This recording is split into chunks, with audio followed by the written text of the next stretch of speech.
I personally am humbled and honored to have been asked by Cameron and Allison to deliver the charge this evening. As a lay president, it is just an incredible honor to take part in this ceremony.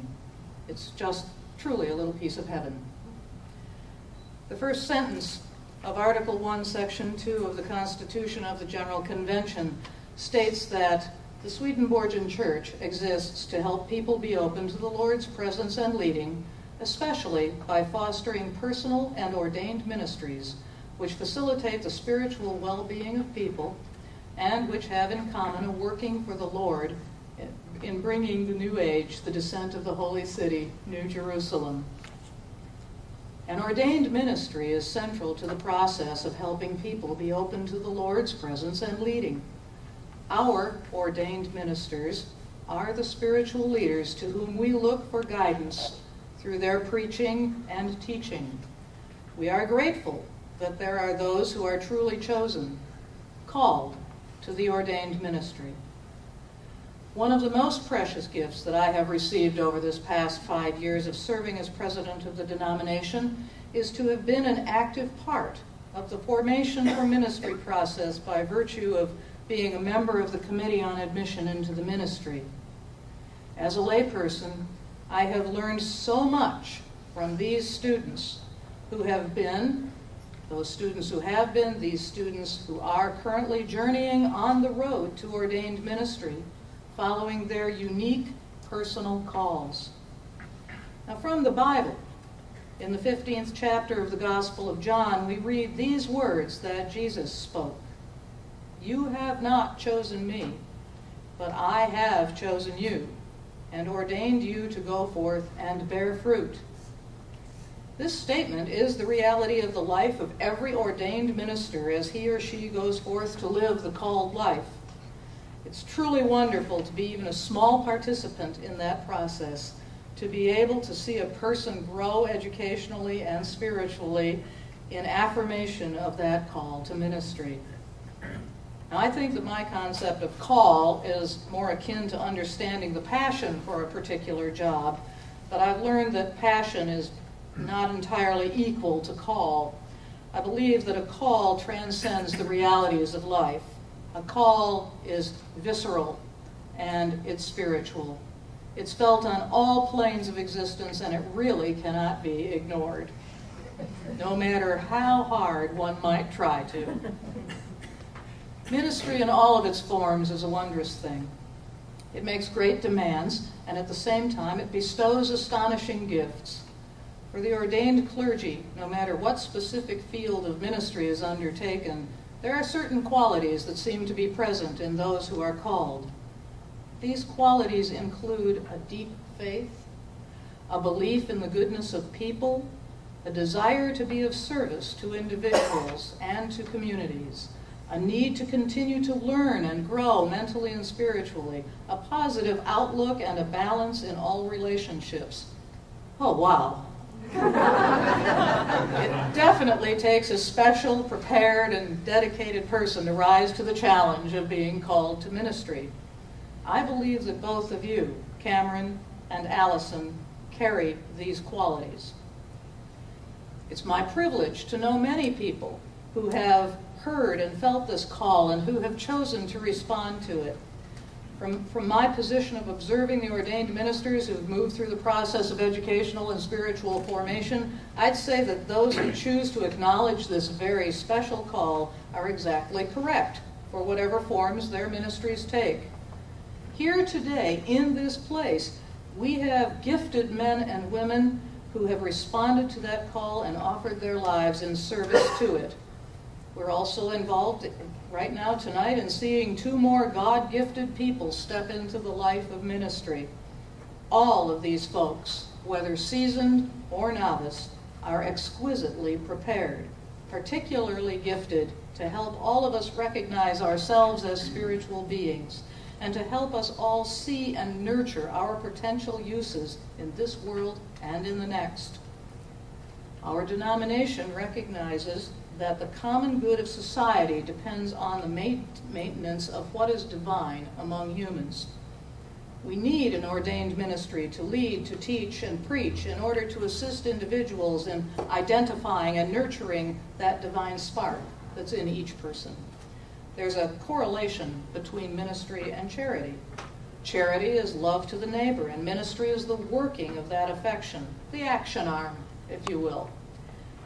In chapter 1 of the book of Hebrews, the 7th verse speaks of angels and ministers, stating that God's ministers are made as flames of fire. Interestingly, there's also a reference in Apocalypse Revealed that sees the angels' ministers as flaming fire. So I'm coming down on the side of fire as representative of divine love and seeing it as a perpetual presence of the Lord's care in the heart of the ordained ministers who, supported by divine love and wisdom that is our life, seek the best ways to minister to all, preaching, teaching, and leading. Vincent van Gogh once wrote, a great theologian, once wrote to a friend that one must never let the fire go out in one's soul, but keep it burning. Now, while this quotation is aimed more at the passion one brings to his or her life's work rather than being a spiritual statement, it certainly connects with the ordained minister as flames of fire, whose purpose is to ignite and assist in the process of spiritual growth in all humanity. We are a community, and it is the truth of community that we are influenced by the attitudes and lives of members of the community. The ordained ministry in our denominational community is charged with facilitating the spiritual well-being of people, helping them to live useful lives. Sometimes our individual prayers are not enough to keep our passion for God alive in us, and at those times we need to draw close to others whose hearts are on fire with God. Simply by being with them, we can often catch a spark that will renew our own lost radiance. Fire leaps from heart to heart. And so, while we know that we are made for heaven, that we have that divine spark in us, it is imperative that we have a called, consecrated, ordained ministry as part of our community, a group of people who are touched by God and equipped to lead us, who continue to make us aware of what our purpose is, and who serve as the flames that illuminate our own spiritual lives. Our ordained clergy, God-chosen flames of fire, who are empowered through the moment of the laying on of hands to facilitate the spiritual well-being and journey of people, are our hearts of fire. They are our guides through the twists and turns, the hazes and shadows of life. They are the igniters and very often the reigniters of our soul's journeys. And thus, my charge and prayer for you, Cameron and Allison, is that you become flames of fire, radiant, and dedicated to your God-given call, and that you live your calls fully through your ministries. Amen. Amen.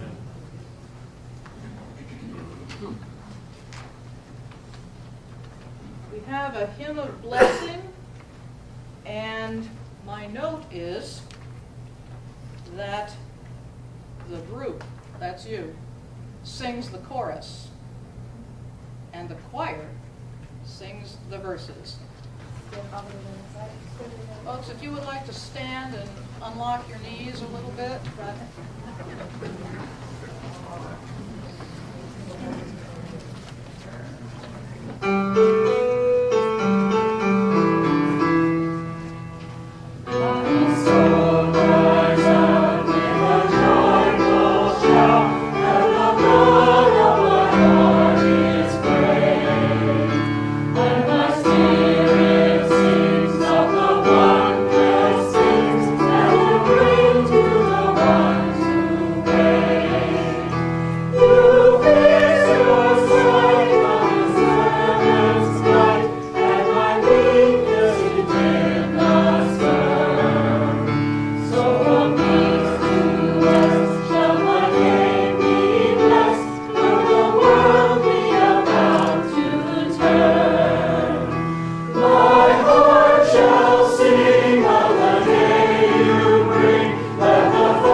Go in peace. To love and serve the world.